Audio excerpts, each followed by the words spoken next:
이에 총독의 군병들이 예수를 데리고 관정 안으로 들어가서 온 군대를 그에게로 모으고 그의 옷을 벗기고 홍포를 입히며 가시관을 엮어 그 머리에 씌우고 갈대를 그 오른손에 들리고 그 앞에서 무릎을 꿇고 희롱하여 이르되 유대인의 왕이여, 평안할지어다.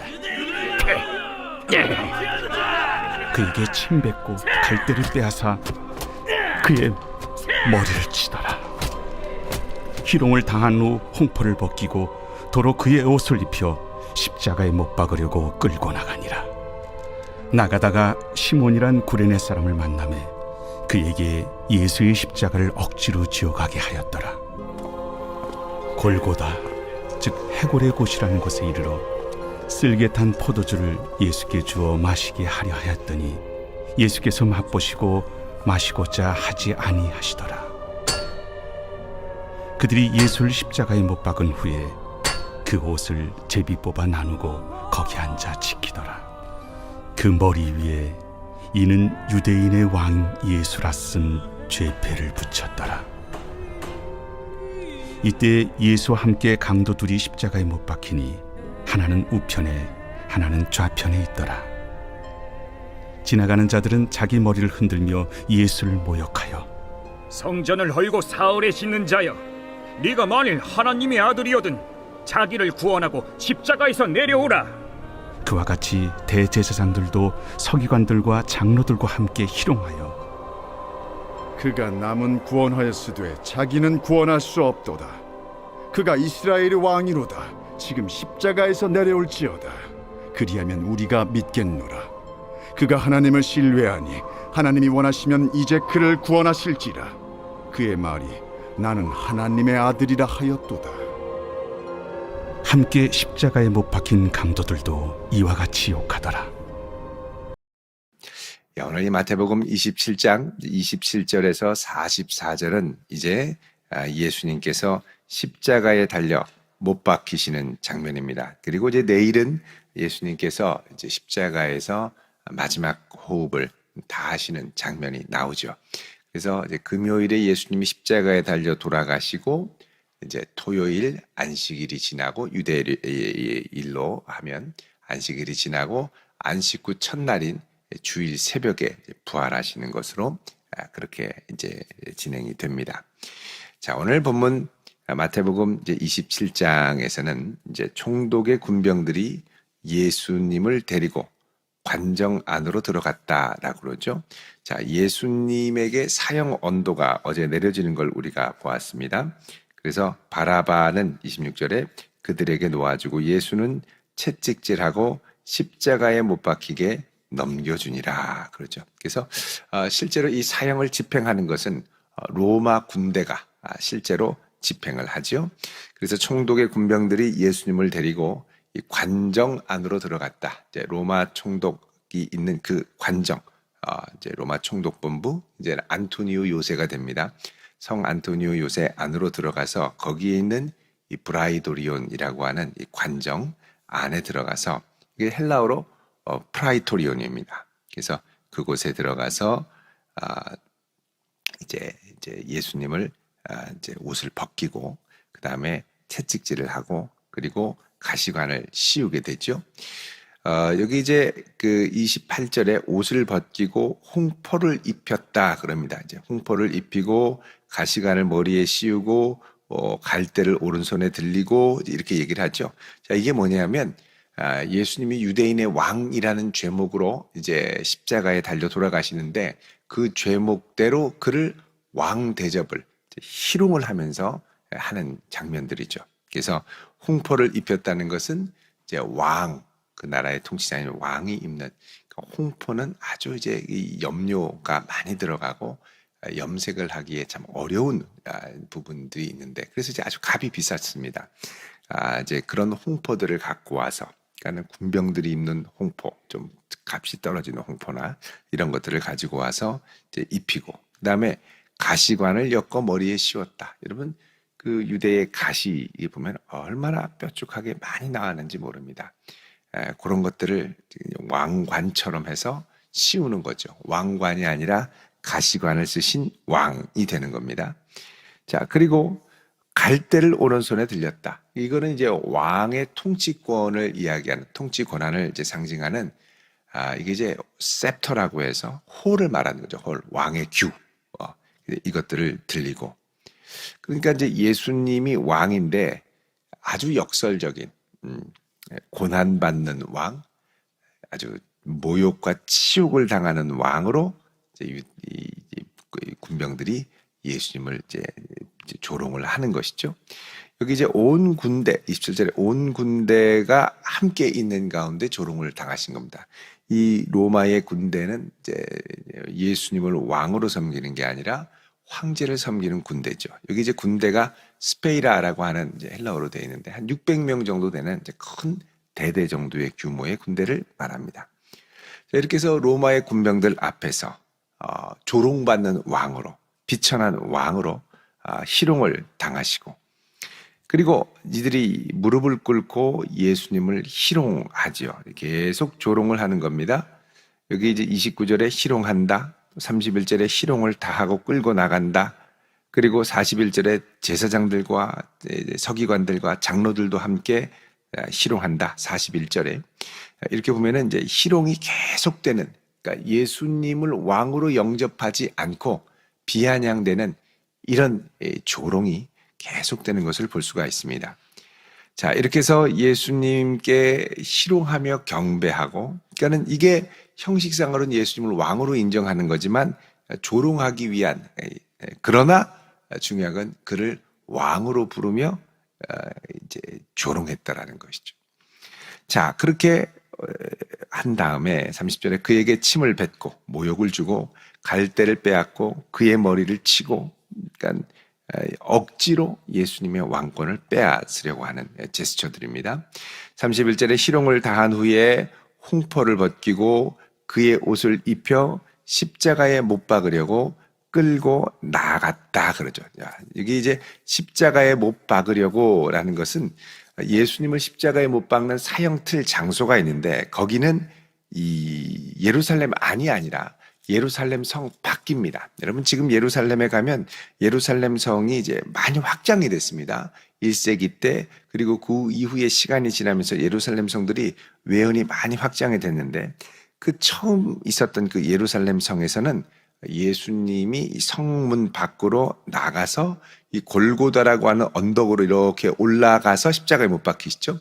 그래서 지금도 이제 성지순례를 가면 예루살렘에서 예수님이 성 밖으로 나가시는 그 코스를 따라서 고난의 길, 비아 돌로로사를 이제 쭉 가게 되죠. 이제 가다 보면 다 성 안에 있는 것 같은데 성 밖으로 나가서 위로 올라가는, 이 쭉 올라가는 길이 사실은 지금 시장 통 안에 있습니다. 이제 시끄럽긴 합니다만 그 길을 따라서 쭉 올라가는 거죠. 예, 쭉 올라가는 거예요. 여러분 이 예수님의 조롱과 채찍질이 사실은 이제 그 제자들이 만약에 여기서 이제 예수님의 모습을 봤다 그러면 아마 눈 뜨고 보지 못했을 거예요. 근데 예수님께서 여러분 20장 19절에 보시면 이미 이렇게 예고하신 바가 있죠. 이방인들에게 넘겨주어 그를 조롱하며 채찍질하며 십자가에 못 박게 할 것이나 제3일에 살아날 것이다. 예수님께서 세 번째로 제자들에게 순환 예고를 하면서 이방인들에 넘겨주고 로마 군병들에게 예수님을 조롱하고 채찍질할 것이다. 그게 지금 고스란히 다 지금 예수님에게 임하고 있는 것이죠. 예수님은 이 모든 순환을 당하시면서도 이것이 하나님의 뜻을 이루는 고난, 하나님의 뜻을 이루는 고통임을 아시며 묵묵히 감당을 하십니다. 자, 그래서 못 박으려고 끌고 나갔다는 건 이제 예루살렘의 이제 예루살렘 성 영문 밖으로 지금 나가시는 거죠. 그래서 이제 그 옛날로 하면 이 나가서 저 앞에 보이는 골고다 언덕을 향하여 이제 십자가를 지고 이제 걸어 나가시는 겁니다. 자, 32절에 나가다가 시몬이라고 하는 구레네 사람을 만났다 그럽니다. 이 구레네 사람은 이제 북아프리카 지역에 있는 도시였죠. 그도 아마 경건한 유대인으로 유월절을 지키기 위해 이곳으로 왔을 가능성이 큽니다. 이스라엘은 이미 이제 시리아 그리고 바벨론 그리고 페르시아 그 이제 많은 제국들이 통치하면서 이제 전쟁을 통해서 많은 백성들이 이제 포로로 끌려 나가고 거기서 전 세계로 이제 흩어지고 이제 그러면서 그때부터 제국의 침공 이후로부터 온 세상으로 퍼져나간 이 디아스포라 유대인들이 많이 생겨나게 됐습니다. 그래도 이들은 성전의 회복과 하나님 나라의 회복을 기대하며 6월절에는 전 세계에서 와서 6월절을 예루살렘 성에서 지켰죠. 그래서 예루살렘에는 사람들이 어마어마하게 많았습니다. 몇십만이 그 작은 성에 몇십만이 물론 유대의 수도이기도 합니다만 몇십만이 모이는 복잡한 곳이었죠. 그 당시에. 자, 그런데 이제 가다가 시몬이란 구레네 사람을 만나는데 그에게 예수의 십자가를 억지로 지워가게 하였더라. 사실 억지로 지워가게 한 것은 로마의 군병이었겠죠. 근데 여기 로마의 군병이 억지로 지게 하였더라 이 말이 이제 주어가 나오지 않고 수동형으로 등장을 합니다. 이거는 하나님의 특별한 섭리가 개입한 것을 보여주는 표현입니다. 억지로 끌고 가게 했는데 그 배후의 주체는 하나님의 손길이었다는 것이죠. 여러분 그 당시에 이 로마 군병은 무거운 짐을 식민지의 백성들에게 지고 억지로 오리를 가게 할 수 있었습니다. 이걸 이제 파발권이라고 얘기를 하는데 그래서 오리를 억지로 가게 하는데 이제 그럴 때 예수님이 산상설교에서 말씀하시죠. 누구든지 너로 오리를 가게 하거든 맨리를 십리를 가라. 그렇게 이제 말씀을 하셨죠. 십리를 가면 자칫하다가 이게 걸리면 로마 군병들은 이제 아주 벌을 엄하게 받습니다.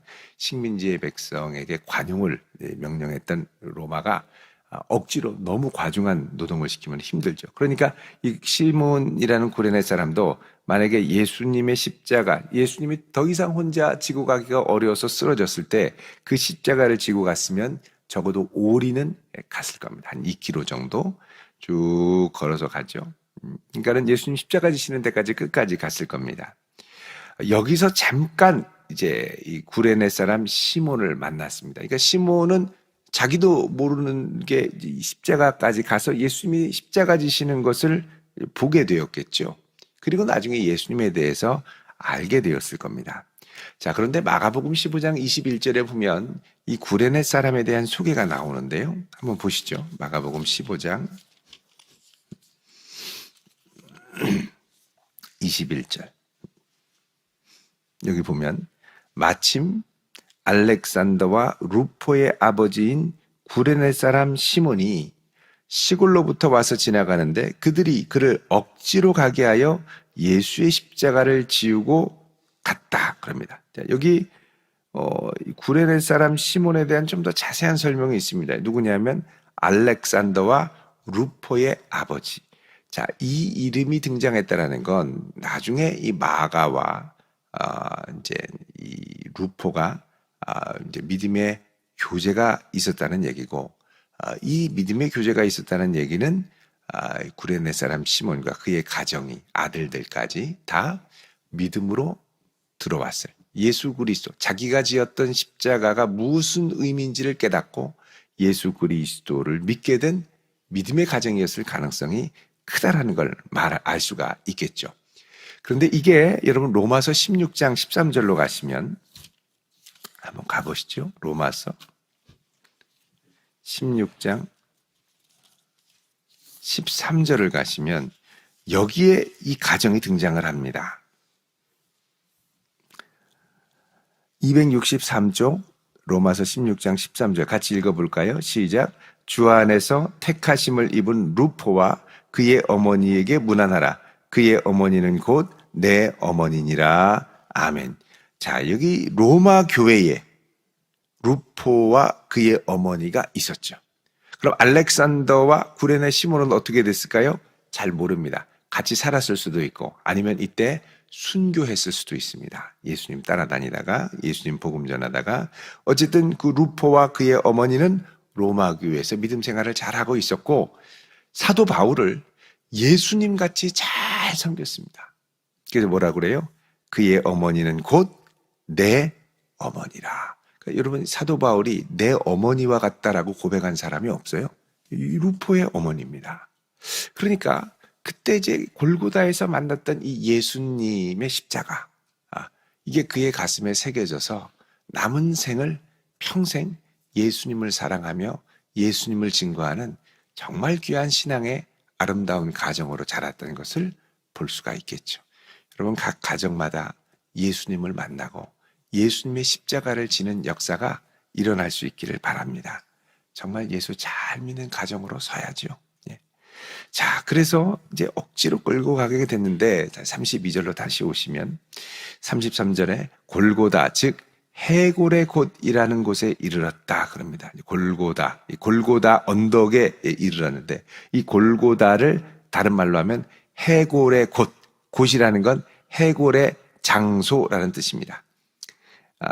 이제 골고다가 이제 아람어로 굴같은데 이게 이제 해골 모양으로 이렇게 된 언덕 모양인데요. 여기에 이제 이르게 돼서 이제 예수님을 십자가에 못 박는 거죠. 근데 참 고통스럽습니다. 그때 34절에 쓸개 탄 포도주를 예수께 주어 마시게 하려고 하였더니 예수께서 맛보시고 마시고자 하지 않으시더라. 그러니까 너무 비몽사몽하는데 뭘 대니까 잠깐 이렇게 맛을 보셨겠죠. 근데 이제 거부를 하신 겁니다.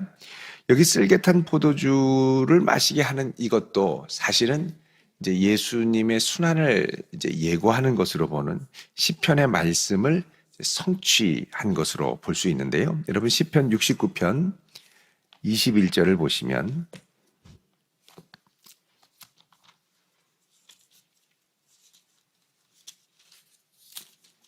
시편 69편 21절, 우리 같이 읽도록 하겠습니다. 시작. 그들이 쓸개를 나의 음식물로 주며 목마를 때에는 초를 마시게 하였사오니. 아멘. 이게 이제 다윗이 도망다니며 고난당하면서 이게 이제 메시아의 고난을 예고하는 것으로 우리 보지요. 자, 그런데 이 쓸개 탄 포도주는 이제 두 가지입니다. 쓸개니까 써요. 또 다른 하나는 이게 이제 마가복음이나 이런 데는 모략을 탔다, 또 이렇게 얘기를 합니다. 모략은 마취제의 성격을 갖습니다. 그러니까는 쓰기 때문에 거부했을 수 있고, 또 다른 하나는 쓰면서 동시에 이게 마취 효과를 가지면 십자가에 달려 돌아가실 때 맨 정신으로 고통을 온몸으로 받는 게 아니라 몽롱한 상태에서, 무감각한 상태에서 십자가를 그나마 수월하게 질 수 있는 거죠. 근데 예수님은 이것을 거절하셨고, 이 거절하셨다는 것은 뭐냐? 내가 이 모든 십자가의 고난을 맨정신으로 온몸으로 다 받겠다라는 것을 의미합니다.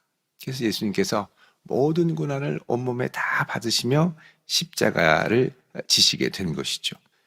자, 35절에 그들이 예수를 십자가에 못 박은 후에 옷을 제비 뽑아 나누고, 이것도 시편 22편 18절에 보면 그들이 이제 내 옷을 제비 뽑아 나누었나이다 그렇죠.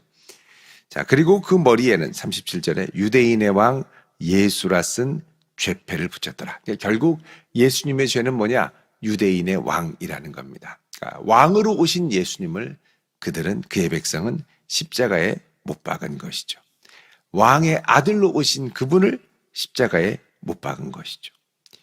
자, 그래서 38절에 이때 예수와 함께 강도 둘이 못 박혔고, 하나는 우편 하나는 좌편, 강도의 무리와 같은 이로 취급을 받으며 역임을 받고 돌아가신 겁니다. 자, 이때 39절에 지나가는 자들이 머리를 흔들며 예수님을 모욕합니다. 40절에 성전을 헐고 사흘에 짓는 자여, 내가 만일 하나님의 아들이여든 자기를 구원하고 십자가에서 내려오라. 그러자 대제사장들도 서기관들과 함께 희롱합니다. 그러니까 이제 예수님이 사흘 만에 성전을 짓겠다 라고 말씀하신 게 유대인들에게는 충격이었고 예수님을 고발할 때 아주 중요한 제목 중에 하나라는 걸 알 수가 있지요. 근데 여러분, 지금 예수님이 십자가에 못 박히면서 어떤 일이 일어나느냐? 지금 성전이 지어져 가고 있는 중에 있는 겁니다. 십자가에 달려 돌아가시고 피를 흘리며 죽어가시면서 지금 지어져 가고 있는 거죠. 그러니까 모르니까 어떻게 해요? 희롱만 하죠. 이 모든 과정을 통해 예수 그리스도의 몸된 교회가, 성전이 다시 아름답게 지어져 갈 것이라는 겁니다. 자, 그러면서 이들이 요구합니다. 이스라엘의 왕이여, 42절에 남은 구원하였으되 자기는 구원할 수 없도다. 지금 십자가에서 내려오라. 그리하면 우리가 믿겠노라. 여러분, 이 사탄의 이 아주 교묘한 속임수와 같지요. 지금 내려와라. 그러면 믿는다. 근데 지금은 내려갈 때가 아니에요. 지금은 하나님이 힘주시고 함께 하셔서 이 십자가를 잘 지도록 하는 게 훨씬 중요한 것이죠. 그러니까 지금 내려오라는 거예요. 여러분, 지금 내려오라는 게 이제 예수님께서 광야에서 시험 받으실 때도 마귀가 예수님을 성전 꼭대기에 데리고 올라간 다음에 어떻게 해요? 지금 뛰어내리라. 그리하면 하나님께서 너를 천사를 보내서 너를 안전하게 지키실 것이 아니냐, 이렇게 얘기했던 적이 있었죠. 근데 예수님은 사탄아 물러가라 그러면서 이제 말씀으로 물리치셨습니다. 지금 뛰어내리라 라고 이야기한 게 사탄이 시편 91편을 인용했는데 아주 왜곡해서 인용했죠. 모든 길에서 지키신다라는 말을 빼버리고 이제 지금 뛰어내려야 지키시는 것처럼 이야기를 합니다. 여기서도 똑같이 예수님이 십자가에서 내려와야 하나님의 아들임과 그분의 능력을 증명한다고 생각한 겁니다. 근데 예수님은 어떻게 해요? 지금 지어져 가는 이 과정, 십자가를 온전히 지는 과정이 결국은 하나님의 살아 역사하심을 드러내는 통로가 된다는 것입니다. 그래서 지금 뛰어내려 나의 능력을 보여주어 입증하려는 것을 내려놓고 하나님을 향한 절대적인 신뢰 가운데 끝까지 십자가를 묵묵히 지는 사역을 통해 하나님의 구속 역사를 완성하게 되죠. 그래서 주님의 뜻을 이루는 건 내가 당장 막 혈기를 부리면서 나의 무엇인가를 입증하고 증명하는 데 있는 게 아니라 묵묵히 끝까지 그리스도의 십자가를 지고 주님께서 내게 맡기신 이 길을 묵묵히 완수하며 갈 때, 그때 비로소 하나님의 놀라운 은혜와 능력을 세상에 보여주는 통로가 되게 되는 것이죠. 그래서 여러분, 우리가 날마다 주님의 십자가를 신뢰하며 날마다 우리를 쳐서 복종시키며 그분 앞에 서도록 몸부림치는 것이 얼마나 중요한지 모르겠습니다. 오늘 우리를 위해서 십자가를 지신 이 십자가의 사건 안에 여러 사건들이 중첩돼서 나타납니다. 예수님을 유대인의 왕으로 희롱하고 조롱하려고 하는 로마의 군병들, 우연히 지나가다 그 모습을 보고 예수의 십자가를 함께 져드리고서는 골고다까지 가서 예수를 나중에 만난 구레네 사람 시몬, 그 가운데 온 정신으로, 몽롱한 게 아니라 맨정신으로 이 십자가를 묵묵히 진지하게 끝까지 지고 가시려는 예수님, 그 모습을 조롱하며 그게 무슨 성전이냐 하며 조롱하는 유대인들. 그러나 결국 이 모든 과정 가운데 하나님의 뜻만이 드러나고 끝까지 십자가를 묵묵히 졌던 주님이 승리하시고, 그리고 그분의 십자가를 함께 묵묵히 아무 이유도 없이 지고 갔던 구레네 사람이 구원을 얻게 되죠. 여러분, 하나님의 뜻이 항상 지금 당장 내 앞에 나타나야만 모든 것이 내 속이 시원하다고 생각하면 안 됩니다. 하나님의 뜻은 이 묵묵한 십자가의 과정을 통과하고 나서 더 온전히 드러날 때가 많죠. 여러분, 끝까지 십자가를 지고 주님과 함께 가는 이 걸음을 묵묵히 잘 감당할 수 있기를 주님의 이름으로 축원드립니다. 기도하겠습니다. 거룩하신 아버지 하나님, 오늘 이 새벽에 우리를 위해 십자가 지신 예수님의 고난을 묵상합니다. 우리를 위해 십자가 지신 예수님, 주님의 그 십자가를 우리도 묵묵히 지고 주님을 사랑함으로 나아가는 저희들이 되게 하옵소서. 오늘 이 아침 주님 앞에 귀한 예물을 드립니다. 간절한 기도의 제목과 감사의 제목들, 간구의 제목들을 들으시고 또한 귀한 헌신의 마음을 받으시고 하나님 속히 응답하여 주시옵소서. 예수님의 이름으로 기도드립니다. 아멘.